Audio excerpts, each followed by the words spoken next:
Доброго дня! Сьогодні створюємо ось таку листівку.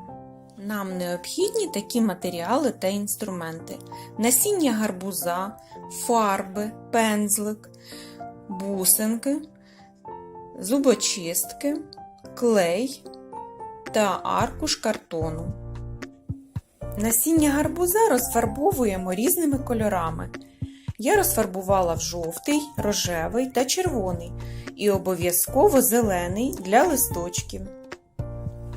Коли насіння висохло, ми беремо темну фарбу, я взяла чорну та синю. І на кожній майбутній пелюсточці промальовуємо ось таким чином. Невеличкі робимо полосочки. Можна промалювати як із гострої, так і з круглої частинки. Я зробила синім на червоному та рожевому кольорі, а на жовтому зробила чорним кольором. Картон складаємо вдвоє. Розмічаємо, де будуть знаходитися наші квіти, викладаємо пелюсточки і приклеюємо ось таким чином.